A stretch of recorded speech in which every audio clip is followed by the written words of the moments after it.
Hello, everyone. Welcome to the fourth and final session in our four-part ITIL webinar series, Service Requests, Making Promises You Can Keep, presented by the Director of Americas at PeopleCert, David Cannon. My name is Mariela Salinas, and I will be assisting in moderating our session today. We are in Zoom for today's webinar, and we will be sharing a copy of this recording with you in an email after the session. We do encourage participation throughout the session, so please use the chat or that Q&A option for our short Q&A after the presentation. Educate 360 is so excited to present this webinar today. So without further ado, I will hand it over to you, David. Thank you, Mariela, and it's very good to be back here for this fourth in the series of making ITIL useful. If you missed the first three, you can go back and get access to the recordings on the New Horizons website. I would encourage you to do that. Today, we're going to be talking about service requests, and we're going to be looking at why service request management as a practice sometimes doesn't work very well within organizations, and we're going to look at what we can do to fix that. Now, in previous sessions, we talked about incidents, we talked about changes, we talked about the tier separation and how we can make better use of those practices and resolve some of the more commonly experienced issues. Today, we're going to look at service requests, and this is an area which has been problematic for organizations. In fact, let's have a look at what we're going to talk about. We're going to talk about some of the issues that organizations have been facing, and I'll give you some of the examples from my own experience. And then we're going to look at what we can do to fix that. And I want to go through a very brief overview of how we define services, give you some techniques that you can use to define services. Because very often you'll see one of the reasons that the service request practice is not working very well is because the services have been defined incorrectly. So we'll look at how to do that. Then we're going to look at the service catalog itself and how we make sure we get the services and the requests lined up correctly in the service catalog. And I would not like to leave the subject of service requests without talking about the service levels of services that we promise in our service catalogs. If we're talking about how we can make promises or how we can keep promises that we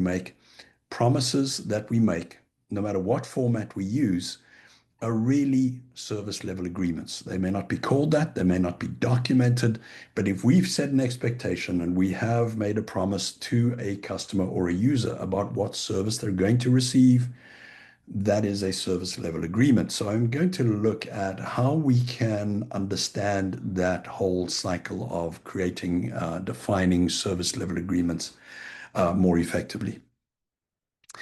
Okay, just as a reminder, what this series is about is that some of you may have inherited a request management process was defined before you joined the organization that you're in, may have been defined some time ago.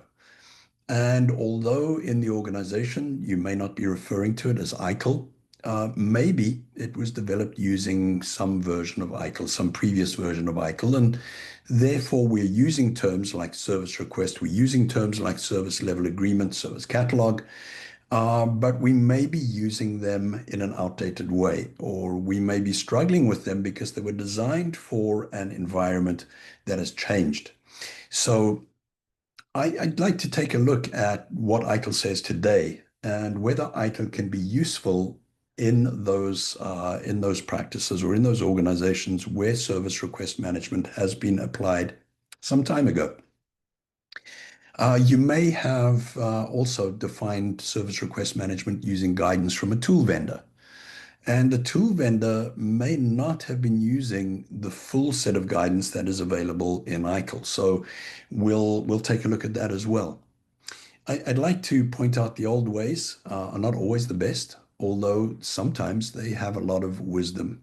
So we'll look at what is good about the old ways, but we'll also look at some of the things about the old ways that don't work anymore. So we're looking at up-to-date guidance.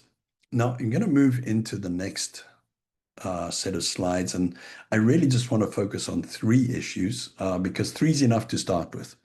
I think that you may be experiencing a number of issues yourself in your organization, and what I want to ask is, you don't have to identify your organization, but if you can put into the chat some of the issues that either you or somebody you know has been facing with service requests. What are some of the things they really struggle with? And I will be talking about three that I've come across. But I'd be very interested to hear about the challenges that you're facing or that you may have heard some friends of yours facing. As you document those in the chat, please go ahead and do that. I will go straight into the slides. In the chat right now, you can see there's some information about previous webinars and so on. But please do add in at the bottom there. Yeah, there you go. Yeah, Mitch, thank you for that. Putting only standard requests into service requests and not projects or enhancements. Yes, prioritization, a major deal. Yeah, request never gets completed. Oh, I love that one. I've seen that so often. Requests never get completed. They stay in the queue forever. And we're going to talk about that as one of the problems, not in those words, but certainly that is something. Yeah, people making promises they can't keep. Due dates or expected new features. Yeah, these are all problems that we experience. Thank you for putting these comments in. Lack of detail, not clear goals or a lack of clear goals or a lack of a clear statement of what the benefits of the service are.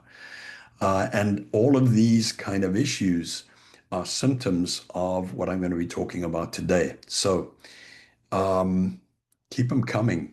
These are really good service requests that are designed for technical solutions instead of business requirements. That is another one of my personal favorites. In fact, you will see that coming up in a while. These are great. Thank you for this. Thank you for your openness in sharing these, either on your behalf or behalf of somebody else. These are really, really helpful. There you go, responding to requesters about feedback or updates, but not getting anything in a timely manner. And it works in both directions, right? Disputes on who should complete them. Oh my goodness, yes, that is a great one. We've got this service request, it's in the catalog and people are requesting it, but somehow it's getting lost and we can't get somebody to take ownership. So brilliant. These are really great. It's not great that they're happening, of course, but it's great that I'm going to be talking about how to solve them. So thank you for putting in those. Let me summarize the three that I came up with, and you'll recognize some of what you've put in there. Here's one. Um, the services don't reflect the user experience. In other words, the things that are in the catalog or what you're completing doesn't really resemble something that the actual user is doing in real life. When we think of services very often, what we put in the catalog are things that we're familiar with. These are things like, hey, I can get you a laptop. I can get that laptop configured for you and I can put it on your desk. Fantastic. Done my job, walk away. Everything is fine, right? No, not always. I don't know how to use what you've given me. I'm not able to use what you've given me for what I want to do. Oh, call the service desk. That's a different service. No, it's not a good experience. Yeah, other things I see very often in service catalogs are network and connectivity. Well, great, but how many users really are worried about network and connectivity? Surely all they want to do is to be able to log in and it works. Why should I have to go through a service request to get access to a network? Thingamabob don't work. Thank you. Software installations and upgrades, that's another great one. As if the only service that we offer is a piece of software. Throw it over the wall and everybody will be happy because it is a wonderful piece of software. Yeah, does it really always do everything that we need? Here's another one that is a big service request, a big category of service requests. It's access. And the biggest of all of those, of course, is password resets. And sometimes we put that in the service catalog. Why? Well, because we've standardized it and it's easy for people to access, it's quick and they can fulfill it. But Is that really a service? Is that the one thing that we want users coming to us for, to reset passwords? Is that the biggest value that we offer the organization? Hey, I can reset your password when you forget it or when it expires. No, there's got to be more to this than just these technical services. Here's another great services that we put in our service catalog is troubleshooting. Sometimes we call it troubleshooting, sometimes we call it incident resolution, sometimes we call it break fix, and other times we just refer to it as the service desk. But we define it as a service. And let me ask you a question, and you don't have to answer. Um, if you had to go into your favorite hamburger joint, right? I'm not going to ask you which one it is, but let's your favorite hamburger joint. You go in there. Why do you go in there? You go in there because you want to chat to the cashier. Do you go in there because the last time you went there, the bun was stale and you want to complain about it? Or are you going there because you want a burger and you're hungry and you need that burger? And all you want when you get to that window or the counter or sit at the table, whatever kind of place it is you're at, is a hamburger. Well, why would I be interested in things on the menu like, hey, if there's something wrong with your hamburger, press this button? Well, why would that be the first thing that I'm looking for when I go on a service catalog? Maybe it's a footnote at the bottom of the menu. Maybe it's somewhere in the description of how the restaurant works. But it's certainly not the first thing I look for when I go to a hamburger joint. Why should that be the first thing that people look for when they get into our service catalog? Why is that the service that we think they should be looking for? Surely the service they're looking for is the thing that enables them to do their work, the tool, the technology, the service, the product that they're using, which helps them to achieve the things that they're trying to achieve every day. Those are the things that we really want to focus on in the service catalog. Yes, we need to be able to fix them when they break, but that should not be the primary service that we offer. Oh, but what if I'm a service desk? Well, if you're a service desk, that probably is one of the primary things that you offer, but is that really the only thing or the primary thing that you want in the catalog of services that the whole of IT delivers to the business? No, it's got to be bigger than that. So it's got to be more than technical. It's got to be more than troubleshooting. And here's why. Only look at digital technologies like the cloud, for example. What we're seeing is that decisions about functionality are starting to move into the business units. So it used to be that the business units would come to IT and say, this is what I need. We would build it for them. Somewhere between application development and operations, we would build it and roll it out. And we would be really involved in the decisions about what kind of functionality would be available, how it would work, what the performance would be, and so on. Well, a lot of that has moved into the business units, and they're getting their own services from cloud, and some of them are even developing their own applications and technologies. And so that's moved away from IT. What it's done is it's left IT to focus on infrastructure and shared services, which is why we so often see these digital or these service catalogs being very technical or being very much focused on what the central IT department does, as opposed to the real functionality of the service. Now, I think we've got to address this. I think by all means, we can certainly talk about those kind of technology services and so on, but we have to do it in a way where we can show what those technology services do in the context of what the business unit is doing. There needs to be a link in the chain. And very often we're missing that. We don't understand what the functionality is that the business unit is using and doing because they did it themselves. So we'll ignore it and we'll just put the technical thing in the service catalog. No, we really need to make that link. And I'll talk about that in a moment. I'll talk about how we do that. So when we start updating the service catalog, We need to say something about the context. We need to say something about why people may need this particular technology service. What does it support? What does it enable you to do? So there needs to be a little bit more information in the service catalog about what that user is experiencing and what they need it to do. Okay, that's one there. The second one I wanted to focus on is that fulfillment procedures are fragmented, and some of your comments in the chat really reflect this as well. It's like it takes so long to get things done, or they sit in between groups that don't want to take ownership, or somehow it falls through the cracks because somebody forgot to send it to somebody else. But what's happened here is that the groups in the organization have started focusing on their job, and they perceive that the things that they do are services, and that everybody should therefore understand that the thing that they offer should be requested as a service. It doesn't matter who you are or where you're coming from, but if you want to engage with my department, then you need to put in a service request or some kind of request. And that becomes a problem because here, let me use an example that I experienced recently. It was a person who needed a new laptop. A very simple request, right? This is one of the most common requests that we get is I need a new laptop. Well, great. Submit a service request. So they put in a service request to get the new laptop, and they got a message back which said, thank you for ordering a new laptop. We have ordered the laptop. 2 weeks later, the laptop still hadn't arrived and there was no further communication. They called back, a service desk did some investigation and found out that what had happened is that there was a missing request.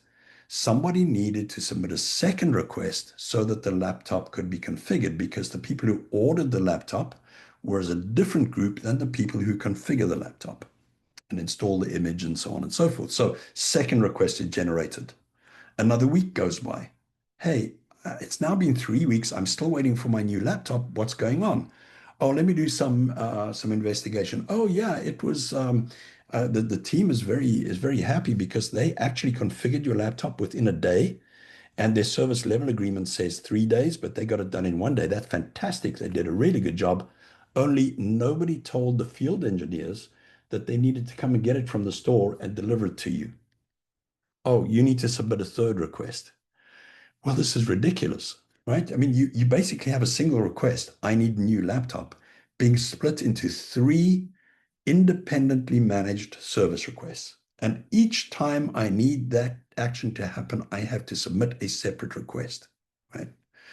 Yeah, I can see some of you, this is resonating with some of you. I mean, this happens so often, it's unbelievable. But here's what's happened is that each group has taken responsibility fulfilling the services that they think they provide. They're not looking at it on an end-to-end basis. They're not looking at the total picture of what is being delivered. Right, here's another one, and this is not the same organization, but this happened. I saw this 6 months ago. I was chatting to somebody, not an IT person. It was one of the customers of IT in a particular organization. They were a data analyst, and they performed a very important role within the organization, providing up-to-date information so that important strategic decisions could be made. And what happened was their laptop failed. So they called the service desk and they said to the service desk, I can't use my laptop. It seems to have fried. I don't know what's going on. They did some troubleshooting and they said, yeah, look, we're not going to be able to fix this. You need a new laptop. So we're going to put in a service request for you. It's to issue a new laptop as a resolution to this incident. Well, a week goes by and this person is not able to work. They're kind of borrowing their their departmental kind of 5-year-old laptop and trying to struggle along and nothing has happened. So they go back to the service desk and say, look, I submitted this incident. You said I need a new laptop. I'm waiting for it. Can you give me a status update? Oh, they said, no, we can't do anything about that because it is not, in fact, an incident. It is a change. You need to submit a request for change. How do I do that? Well, if you get onto the tool portal, there is a change button there. We'll walk you through it and you can request the change. What they didn't tell this person is that every change had to go through a change advisory board meeting, which only happened in 2 weeks' time. So they're waiting and they're waiting and they're waiting. Eventually call the service desk, what's happening? Oh, we'll need to make that an urgent change and then we can get their laptop to you. Well, they did. And it got to the team who had to issue the new laptop. And they said, well, we cannot action a change or an incident. The only way that we can provide you with a new laptop is through a service request. Full circle, all the way around. So three, in fact, four requests later, the laptop was delivered within 3 days. And this is because there was confusion in the IT group as a whole about when to treat something as an incident, a change, or a service request. And so effectively what happened is nobody did anything because nobody got the right form to fill out. Yeah, it sounds like I'm making this stuff up. I really am not. This actually happened. And I'm sure that some of you may know of similar stories within organizations you've worked in. Here's the third big problem. SLAs, service level agreements, are only used on the service desk.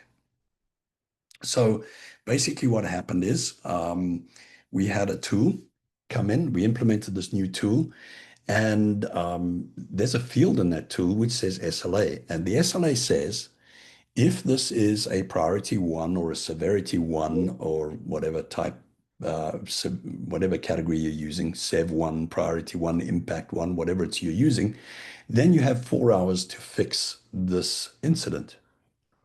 That's your SLA. Now, there's a problem with this. And the problem is, yeah, maybe if you fix it in 4 hours, you've taken care of the issue to the customer's satisfaction. But have you actually resolved the service? Have you actually restored the capability that that user has to do the work that they need to do? Or are you just closing the incident record and wait, I've done it. I've met my SLA. There's a disconnect there. And so what we find is that SLA record in the incident ticket or even in a service request ticket does not match, again, the experience that the user has or the expectation that the user has about the way that the service should work. It only covers the situation when things are broken.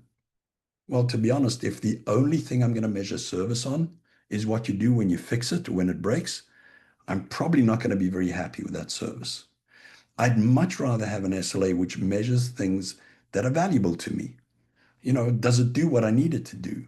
Does it perform in the way that I need it to perform? Is it available when I need it to be? Those are the kind of things that you expect to see in a service level agreement. And those are the things that need to be in your service catalog. I'm going to come to that in a little bit as we go through this presentation. So the problem when we use SLAs only in incident records is we start using SLAs instead of measuring the quality of the service, we start using them to measure the quality of the incident management process, or even worse, the quality of the service desk analyst, right? Well, you're spending too long on the phone. You're not resolving incidents quickly enough. Really, that's what you want to get out of a service level agreement field on your incident ticket? No. The service level agreement field is there to make sure that you're meeting customer expectations. They're not there to manage team performance, ticket performance, and so on. So to overcome this, we've come across a number of groups that are now adding and say, okay, well, the SLA record is just used to measure the response time on incidents or how long it takes to fulfill a service request. We're going to add this new type of agreement called an experience level agreement, XLA. Well, great, if that's what you want to do. But really, shouldn't you have just defined your SLA right the first time? Change your SLA to something else. In fact, there it is, the last bullet point. Don't use the term service level agreement, call it a response level agreement or something else. Or a response time is the traditional term that we use. But start thinking about SLAs as more than just how long it takes to respond to tickets. And I'm going to give you some really good examples of how you can define an SLA. Please remember, yeah, exactly. Thanks, Mitch. Um, Too many vendors mess it up by calling everything an SLA. Not everything is an SLA. So I'm going to talk about this, and I'm going to let me be very clear when I talk about SLAs. I'm not talking necessarily about a documented agreement with signatures on it. What I'm talking about is the ability to set an expectation about the level of service that I'm going to receive. Okay, so how do we define services and how does ITIL help? Actually, the first thing I want to point out is that not everything that you deliver in IT is in fact a service. A lot of it is product. Well, how do you tell the difference and should we really care? Well, from a user perspective, there's probably not a big difference. I'm asking for something and you're giving it to me. Could be a service, could be a product, but there is a little bit of a difference in how we do it. So a service is usually based on access or use, whereas a product is a tangible standard thing. Well, what does that mean? It means that when you're talking about the quality of a service, you're talking about whether that service performs, whether it can be accessed according to the user's expectations. On a product, the way you measure quality is, does it conform to the standard definition of that product? Whether it uses the expect whether it meets the terms of the user or not, the expectations of the user or not, is a secondary discussion. And that discussion is held between the user and the designer of the product. But when we deliver a product, we deliver it according to the specifications, right? This is what you order, this is what you get. In a service, the performance can change. And so you're talking about a range of performance. You're talking about under normal circumstances, it will do this. If you want to use it at this time, then you can expect this level of performance. So it's variable. It's actually a little bit different in how we define the quality of the service or a product. Also, services can be used to deliver products. Sometimes the user is not actually looking for a service, they're looking for the product. Right. For example, when you go onto Amazon and you order that thing that you've been saving up for and it's now there and it's on sale, that product that you want, you click on a button and a truck will deliver it to your front door with a driver, of course, and a delivery person. So the service is used to deliver the product. On the other hand, and now you're not necessarily going to put all of that in the catalog. All you're going to put in the catalog is it's going to take 1 day to get to you. Quite what the registration number of the truck is and who the driver is, we don't really care, as long as it gets to me in a day. On the other hand, a product can be used to deliver services, right? We have this, for example, you have a TV set in your lounge, possibly, and that TV set, which is a product, is used so that you can stream all kinds of content, which are services, right? If the TV is broken, then you cannot get your services, right? So in the service catalog, always bear in mind that what the user may be asking for is actually not what they need. They may be asking for a service because they need the product that gets delivered, or they may be asking for a product because they need the service that gets delivered. It's really important when you're defining a service catalog to understand the relationship between services and products. Now, you don't always have to be very picky about it, and explain to customers, now look, what you're ordering here is a product, not a service. Please get it right. No, we don't need to do that. We just need to put it in the service catalog or in the product catalog or in the catalog, the request catalog, in a way that is intuitive to them so that they can get the thing that they're actually looking for.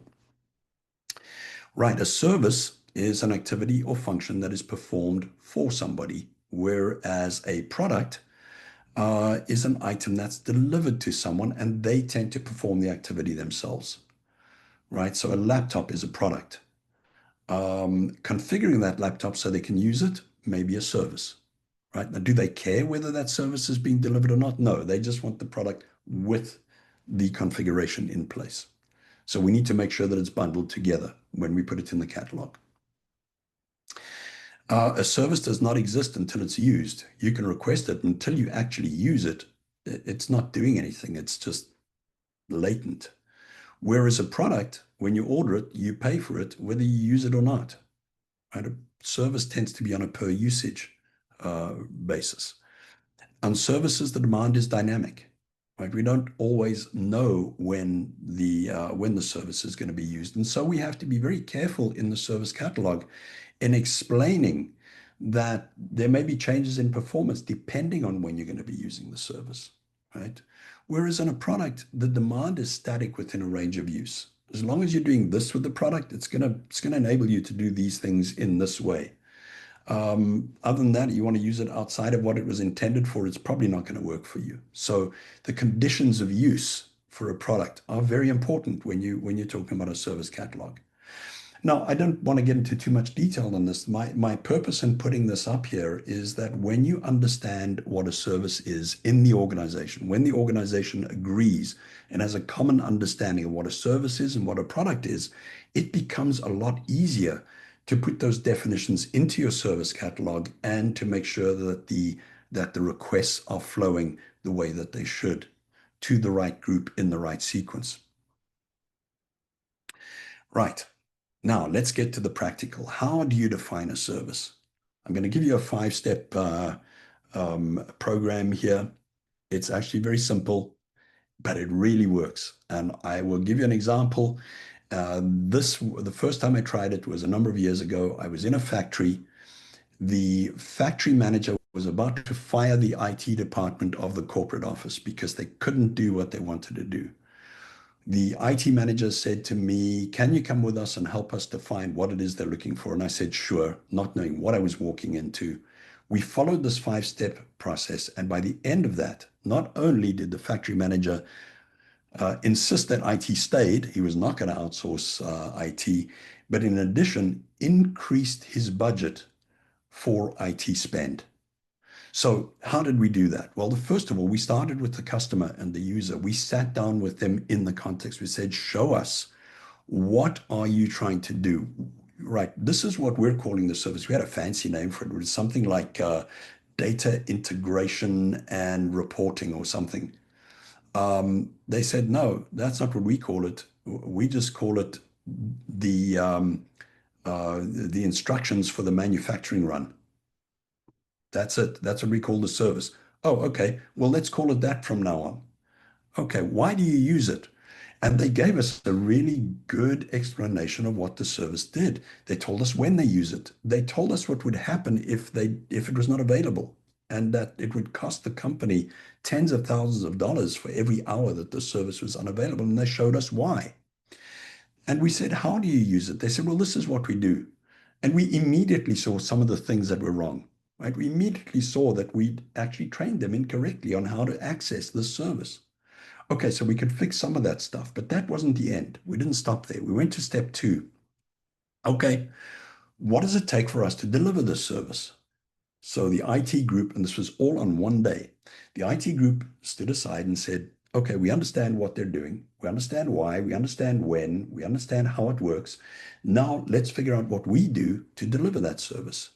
We got a whiteboard and we mapped the service out. And we put it up there and we said, okay, who's involved? Okay, there's an application development group there. There's a networking group there. There's a database administrator over there. Those are the people that are involved. What are they doing? We figured all of that out. What does it take to deliver? We just put it up on the whiteboard. And it made sense to us. We could see all of the bits and pieces, but we didn't know how they fitted together. So we went to step three. We mapped the service. Now we did two things here, and this was really important. Very often what you'll see in the tool is this server connects to this gateway to that cloud instance, whatever. You can see those maps. But what was missing is putting the two together. We put a service flow, we called it a service flow, which is, what do the users do? Okay, I come in, I turn on this device, I then put in this command, I then wait for this report. When I've got this report, then I do this. We put that all in a flow chart. That's why it was called a service flow. We then mapped the service. So we architected the service on the back end and said, okay, how do all of these bits and pieces fit together? Servers, cloud environments, database administrators, application developers, the network. How does it all fit together? It doesn't matter if it's accurate or not. Let's just have a go. And we put this map together on the back, this architecture together on the back. And then we mapped the two. We took the service flow and we said, at each stage, which pieces does it need? Immediately as we did that, we recognized where the problem was. It was the configuration of a gateway to the factory manager's home. Why? Because they wanted to check on the running of the manufacturing process from home on the weekend. Today they couldn't do it and they had to get out and had to go down to the factory, which was half an hour away. They had to spend 2 hours there to check on it and then go home. Whole day of golf ruined. Once we figured that out, it was a simple configuration change. The problem was solved. From now on, whenever that problem occurred, we knew exactly what to do about it. What had happened before? Well, before, every time that problem happened, the service desk said, oh, but hold on, that's a device that we don't own. You guys have got a manufacturing control system. That's on your factory engineers. It doesn't work for us. We don't support it. Meantime, it was a network issue. It had nothing to do with the factory management system. So we fixed that. Right. Then we got a little bit more formal about it. We said, okay, here are the typical requests that are going to come through from these users when they need access to the service or when they need to acquire something new or when they want to have an enhancement or improvement. How do we respond to those services or to those requests? We define them. We define the workflow. It comes to the service desk. The service desk looks at it and they immediately create two records, one to the network group and one to the database administration group. The two of them have to coordinate their activity. When they're done, they report back to us. We get back to the factory manager and we report that the request has been taken care of. So step 5, we put that in a request catalog. All of this took one day. It was so successful, in fact, that this organization replicated this 5-step process for every single system and every single service that managed the relationship between the corporate environment and the 40 factories that existed within this organization. They did that whole exercise in less than 6 months. So this is not complicated. This is not big. The biggest issue that we faced was not the technology. It was not the fact that we didn't understand what we were doing.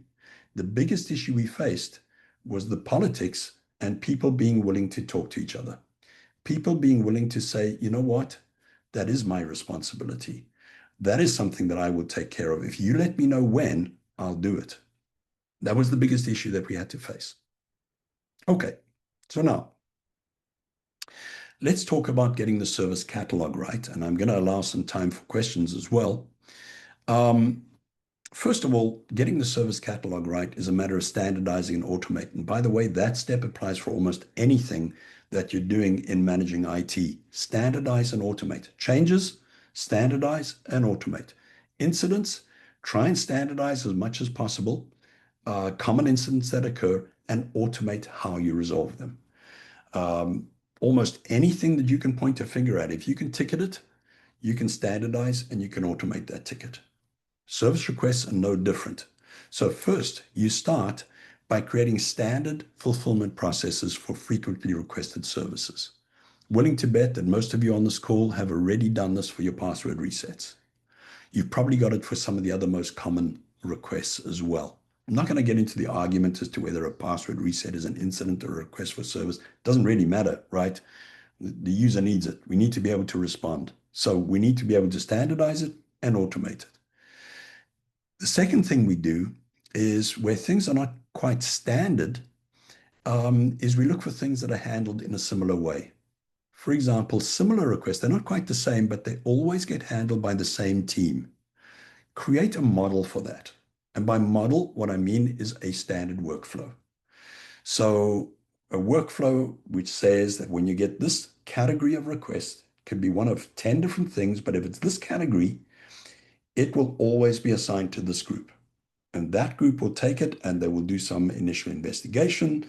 And then, depending on what needs to be done, they will fulfill the request and they will. Now, if we get enough of those, then it's possible to make each one of those a standardized request. And we can put a standard workflow and we can automate that workflow. At all times, integrate to knowledge management, which means do not let the technology groups off the hook. If they are fulfilling a service request and they have know-how that enables them to do that, if they can pass that know-how along in the form of a knowledge article or training somebody on the service desk, they absolutely should do that so that they can optimize the performance of the request management process. Right. Second thing I'm going to suggest in terms of getting the catalog right is recognize complex service requests. All right. Look at all of these. You may recognize them. Typically, what happens, these requests kind of hit, and they kind of hit at more or less the same time over a kind of 2 week period. But there's a lot of them, and they look like a mess. That's because they are a mess, and we're handling them one at a time. If you look at those requests, what you'll see is that they're all part of a single thing that's happened in the organization. We've hired somebody new. So instead of trying to handle them by individual requests, define, here's what ITIL calls it, the value stream. Okay, that sounds really kind of official. All it means is where you have a sequence of activities that has to happen and multiple teams are involved in making that sequence of activity happening, you can put it together, organize it, and align your service request. We call it a value stream, but essentially this is what happens, right? The hiring manager gets in, creates a rec, and it's approved immediately. When that rec is approved, we know what kind of new laptop. We know that as soon as the person joins us or has been identified, we can create an Active Directory ID. We can request the network access. We can get the new laptop. We can configure it. When they join us, we can train them, and when they move into their new office space, we can do an audit and see whether they need additional peripheral hardware, and we can provide it to them. In fact, we can even do it before they get into their new office if we know that they're coming. So what we're doing here is we're creating a single service request with a number of related requests associated with it that only end when that user has been fully onboarded and is working in the organization. This is much easier to manage than trying to manage 7 individual service requests as if that was the first time that they were happening. So do some work in building those value streams out, understanding what they are. And you'll find that there are several of them around the organization. They're usually pretty easy to identify, and they're actually pretty easy to define, and then to create the service requests around them. Please don't get intimidated by fancy terms like value stream analysis. It's really straightforward. If there's a group of people that are performing a sequence of activities and they all belong to different departments, chances are you're looking at a value stream. Get them together in a room, define the workflow, and figure out what the requests are going to do in that workflow. Very important here, maintain the catalog outside of technology teams. Whatever you do, please do not allow your technology groups to define the services or the products in the service catalog or in the catalog. Why? Because what they do is they put things in there that are things they do, not things that are services that can be requested by users, but things that they would like you to ask them to do. I would like you, please, if you could take a look at this thing that I want to change and tell me whether you think it's possible. Oh, you need a service request. That's consulting. No, it isn't. It's part of the change management process and it's your everyday job. You don't need a request. You don't need it in the catalog. Just do your job. Okay. So do not confuse services with things that you do. Services are specifically things that are standardized that can be requested by somebody else to do for them, not just things that are doing your job. Right. It helps you to focus on that end-to-end process. Also helps to differentiate between service performance and team performance. Remember what I said about SLAs in the ticket earlier. Then define service level agreements for services in the catalog. And again, what I mean by this is not necessarily a big, long, formal agreement, but in your service catalog, you will have things like this service is available between this hour and this hour. This service can be requested from the following group. If the service breaks, then call so and so. That's a service level agreement. And you can put it in the service catalog. It does not have to be a separate document. All you're doing is setting expectations for your users and customers. And please don't create a separate service catalog and product catalog. It's very confusing to people that really don't care about the difference. Difference matters to us who have to manage these things, but for the average person who requests them, doesn't matter. Just get me what I need when I need it. Put it all in the same catalog. Behind the scenes, figure out whether it's a service or a product and figure out how you manage each of those to get it to that customer when they need it. And finally, when doing this, respect the band of visibility. Oh, here's another formal term that ITIL will throw at you, the band of visibility. Well, the band of visibility is the stuff that customers can see in your organization and the stuff that you can see in the customer's organization, right? There are things we don't want them to see, the back office stuff that we have to do to make things work. Quite honestly, people don't care how you image a laptop, right? They don't want to see it. They don't want to know who has to do it. They don't want to know the 15 steps that it takes to get it right. They really don't care. And they don't have to know that. Put it outside the band of visibility. Make that something that happens down at the bottom here. You want to have a catalog for that? Make it a catalog entry that only the technology group can see, right? Don't make it something that's visible to the user. It's confusing, right? Well, I just want a new laptop. Why do I have to also select configure laptop as a separate service? No, it's outside the line of visibility, right? So respect that. Find out as you're going through your service definition process, what do they need to see and what don't they need to see?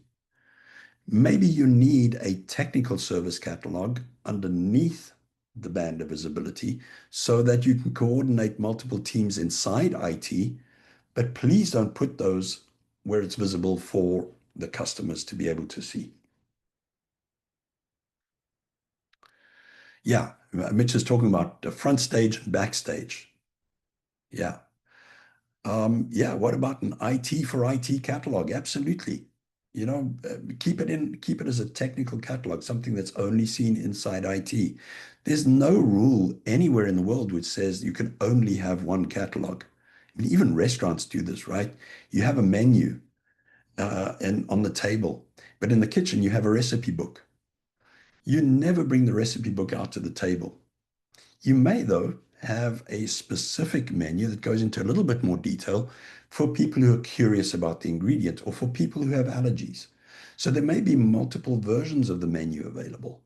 There's nothing to say that you only have one menu or one catalog, right?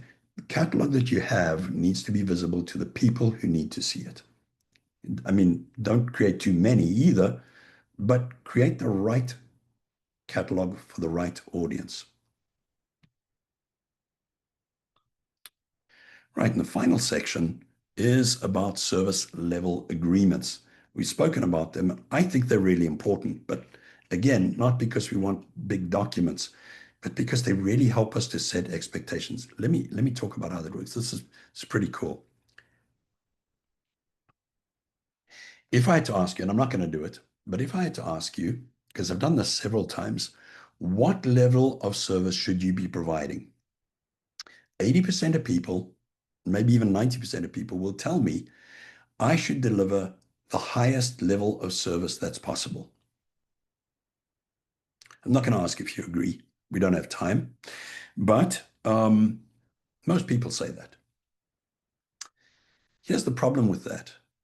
The highest level of service that is humanly possible or AI-ly possible these days is probably too expensive to sustain. Generally, when we deliver a service, it's kind of below the maximum level that is humanly possible, right? It's there. It's an agreed level of service. And when you deliver an agreed level of service, customers are satisfied. That's the rule. If I set an expectation, I'm going to deliver this service. Here's what you're going to get. I deliver it, and that's what you get. You're probably going to be satisfied. You're going to be really delighted? Probably not. You're going to be disappointed? Probably not. Somewhere in the middle, satisfied, which is where we want most of our customers to be. Now, I'm going to go back to hamburgers, mainly because I really like hamburgers. And I'm going to ask you to think about a situation. Think about your favorite hamburger. Some of you are going to say, well, that's a fast food burger. Again, not going to mention names. Some of you are going to say, oh, that's the knife and fork steakhouse burger. That's my favorite. Okay, whichever, it doesn't really matter. Now, let's say you're the fast food fanatic. You love those burgers. You go there daily, you get your $1.99 and it's fantastic. So you go there every day and you get that. Does that make you delighted? Do you skip and jump and sing because you got that burger? No, probably not. Are you happy? Yeah, I'm happy. Those of you who like the sit down knife and fork steakhouse burger, you go there. You pay 20 bucks for the burger, or maybe even these days, 30 bucks for that burger. Are you skipping up and down, singing, dancing? Are you disappointed with yourself? No, you're happy. You know what's really interesting? The level of happiness, the level of satisfaction for those two people is exactly the same. Exactly the same. I got what I paid for. I got what I expected. I am as satisfied, and both of them are just as satisfied as each other. It's really cool. It's interesting, right? So, what makes a customer satisfaction is not only what service you delivered, but what they expected before you delivered the service. Now, what happens if I give a little bit more? Not as much as humanly possible, just maybe 5 or 10% more. What happens then? Customers are delighted. They love it, right? Whoa, I bought one. You gave me a milkshake for free. Fantastic. I'm coming back again. You do that 4 times, though, and you come back the fifth time and there's no milkshake. What do you feel? Disappointed. All right. That's what happens because what happens is when you over deliver, expectation grows. So what you're doing actually is you're defining a new service level agreement. Oh, no, actually, we don't want to do that. So the rule is you deliver above just enough times when you need to. You can deliver below expectation. Customers will be disappointed, but if it's not too low, they'll come back and give you another chance. If you keep delivering low, they'll leave. There's no expanding expectations downwards. They don't. They just leave, right? You can expand expectations upwards, but not downwards. Okay, what about extremes? What happens if I deliver the highest level of service that's humanly possible? This is an interesting one for me because, like many of you on the call, I thought that was what we should be doing. What I found out is that when you do that, it actually has the opposite effect. People start getting very suspicious. Hey, hold on. Where's the camera?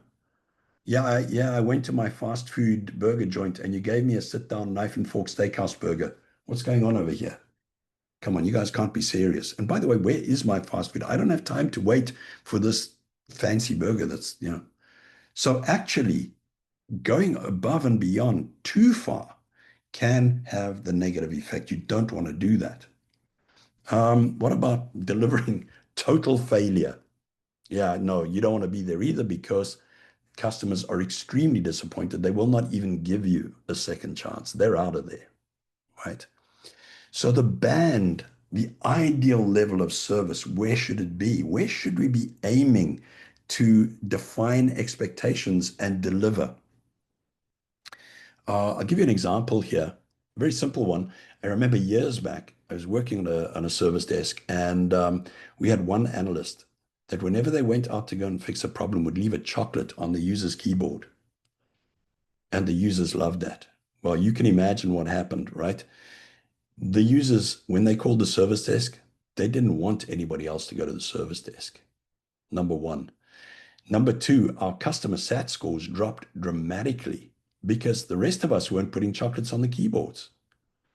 So the only one who got good customer sat scores was the person leaving chocolates on the keyboards, and that person could only get to about 2% of the cases. So actually, a very bad move. It was really cute. What we had to do is make it a company standard that every user got a chocolate on their keyboard whenever we went out. That's the only way we could solve that. The other way was, of course, to fire the individual who put the chocolate there. We didn't want to do that because they were really good. Okay, so we have to manage the expectation and delivery. We have to keep them in sync. So where's the ideal level of service? Turns out the ideal level of service is somewhere there. You can drop a little bit below expectation. Sometimes that creates an opportunity to, you know, do something above and beyond, and customers are delighted. But bear in mind, you don't want to go too far because that becomes expected, and now you can't afford it. I can tell you, our chocolate budget in that organization was huge.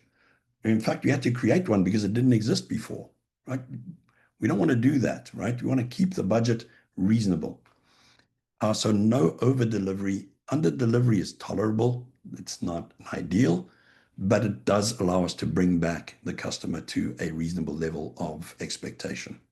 So, what am I saying here? As you're defining your services, as you're documenting what your services are in your service catalog or in your service and product catalog, make sure that you're setting the right level of expectation. One.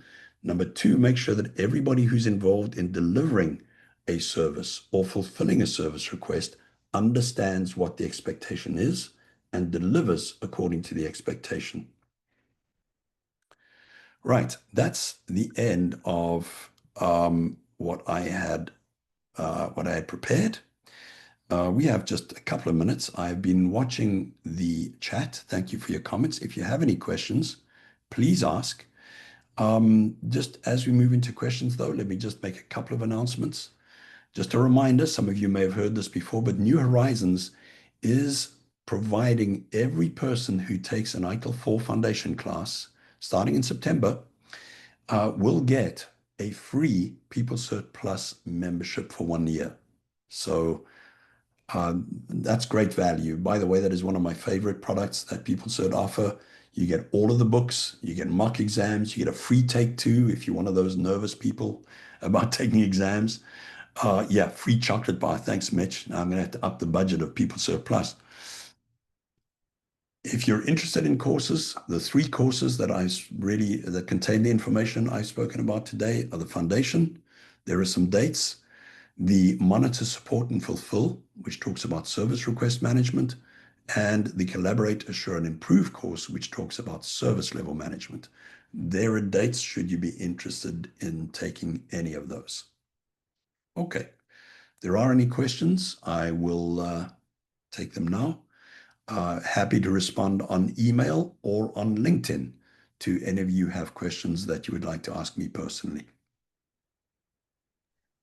Excellent. Alrighty, I will go ahead and give our audience a minute or two to throw in any last minute comments or questions. But I did want to remind everyone that if they wanted a little bit more info on this topic, they could visit us at newhorizons.com or go ahead and click the links I drop in the chat. If you missed out on any parts of our 4-part series, you can refer to that 4-part landing page and it will give you all the recordings. So I believe I believe you answered that question about the IT for IT catalog, correct, right? Awesome. Then yeah, we I, got it. I did, and Mitch and I have spoken about this, and we'll continue to talk about it. Thank you, Mitch. Really, absolutely the right way to go. Excellent. Alrighty, everyone. Thank you so much for your fantastic input and your participation today. Really appreciate it. And of course, thank you, David, for your amazing insights. Thank you very much, Mariela. Thank you to everybody, and have a good afternoon. Absolutely, everyone. Alrighty, thanks for attending, and hopefully we will see you all soon. Bye for now.